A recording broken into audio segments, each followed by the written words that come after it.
आता तुळजापूरमधले अपडेट जाणून घेऊया। तिकडे तणावपूर्ण परिस्थिती बघायला मिळते। नळदुर्ग रोडवर सामान्यांना प्रवेश बंदी करण्यात आली आहे। सकाळी 8 ते दुपारी 2 या काळामध्ये ही प्रवेश बंदी असेल। 2 गटातल्या राड्यानंतर पोलीस अलर्टवर आहेत। मतमोजणीसाठी एकीकडे मोठा बंदोबस्त आहे। दंगल नियंत्रण पथक त्यासोबतच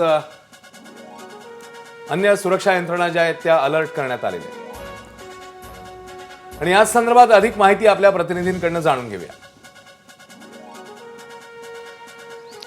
तुळजापूरमध्ये 2 दिवसांपूर्वीच तुफान राडा झालेला होता। गोळीबार असेल, कोयत्याने हल्ला असेल, या गोष्टी आपल्याला पाहायला मिळालेल्या होत्या। आणि याच राड्याच्या पार्श्वभूमीवर तुळजापूरमध्ये पोलिसांनी अलर्ट मोडवर गेलेले आहेत आणि या खबरदारी म्हणूनच हे रस्ते जे आहेत ते बंद करण्यात आलेले आहेत। पोलीस प्रशासनाकडून जो अहवाल गेलेला आहे तहसीलदारांना, तहसीलदारांनी तसे आदेश केलेले आहेत। जरी 10 वाजता मतदान मोजणीला सुरुवात होत असली तरी 8 वाजल्यापासून 2 वाजेच्या काळामध्ये मतदान केंद्राकडे जाणारा जो रस्ते आहेत ते बंद करण्यात आलेले आहेत। सर्वसामान्यांना या रस्त्यावरून जाता येणार नाही। दुसरीकडे सुरक्षेच्या बाबतीतही पोलिसांनी खबरदारी घेतलेली आहे।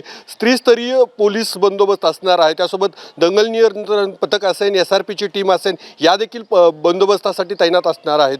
जवळपास 150 ते 200 लोकांचा फौजफाटा, पोलिसांचा फौजफाटा या तुळजापूरमध्ये बंदोबस्तासाठी असणार आहेत। जे पोलिसांची पेट्रोलिंग व्हॅन आहेत त्या 3 ते 4 पेट्रोलिंग व्हॅन आहेत त्या दिवसभर शहरामध्ये सुद्धा त्यांची गस्त असणार आहेत। एकंदरच जो 2 दिवसांपूर्वी राडा झाला होता, भाजपचे नगराध्यक्ष पदाचे उमेदवार पिटू गंगणे असतील आणि काँग्रेसचे नगराध्यक्ष पदाचे उमेदवार अमर कदम यांच्या या गटामध्ये राडा झालेला होता आणि त्यानंतर गोळीबार झालेला होता। या प्रकरणी जरी गुन्हा दाखल झाला असला तरी आता निकालाच्या दिवशी कुठलाही अनुचित प्रकार घडू नये म्हणूनच ही खबरदारी घेण्यात आलेली आहे। या सगळ्या निवडणुकांमध्ये तुळजापूर बरंच गाजलेलं आहे वादावादीमुळे, उमेदवारीमुळे आणि अगदी नुकत्याच झालेल्या गोळीबाराच्या प्रकरणामुळे।